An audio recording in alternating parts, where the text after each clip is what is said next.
నెల్లూరు జిల్లాలో ప్రభుత్వం ప్రకటించిన మెగా డిఎస్సిపై వైసీపీ పోరుబాటు చేపట్టింది. ఇది మెగా డిఎస్సి కాదు, దగా డిఎస్సి అంటూ పట్టణంలోని వీఆర్సీ సెంటర్లో వైసీపీ విద్యార్థి విభాగం నిరసన కార్యక్రమం చేపట్టింది. మెగా డిఎస్సిలో జరిగిన అవకతవకలపై సిబిఐ లేదా సిట్టింగ్ జడ్జితో విచారణ చేపట్టాలని విద్యార్థులు నినాదాలు చేశారు. విద్యాశాఖ మంత్రిని మంత్రివర్గం నుంచి బర్తరఫ్ చేయాలని డిమాండ్ చేశారు.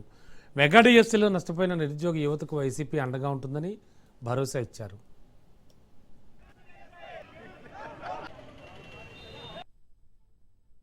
నారా లోకేష్ గారు షాడో ముఖ్యమంత్రి నారా చంద్రబాబు నాయుడు గారి తనయుడుగా విద్యాశాఖని ఎలగబెట్టడం జరుగుతూ ఉంది.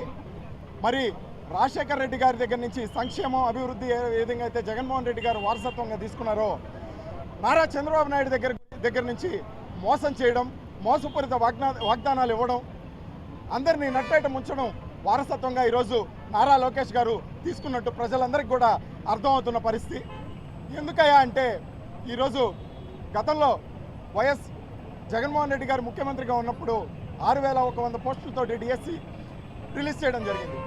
మరి ఆనాడు మీరు ఎలక్షన్స్ టైంలో అనేకమైనటువంటి మోసపూరిత వాగ్దానాలు ఇచ్చి ఈ డిఎస్సి కరెక్ట్ కాదని చెప్పేసి ఈ డిఎస్సిని ఒక దొంగ జీవో తీసుకొచ్చి రద్దు చేసి ఈరోజు మెగా డిఎస్సి అనే పేరుతోటి యువకుల్ని కావచ్చు, అదేవిధంగా నిరుద్యోగుల్ని కావచ్చు, మోసపూరిత వాగ్దానాలు ఇచ్చి వాళ్ళని మోసం చేసి ఈరోజు వాళ్ళని నట్టేట ముంచి ఆ మెగా డిఎస్సి అనేది కండక్ట్ చేయడం జరిగింది.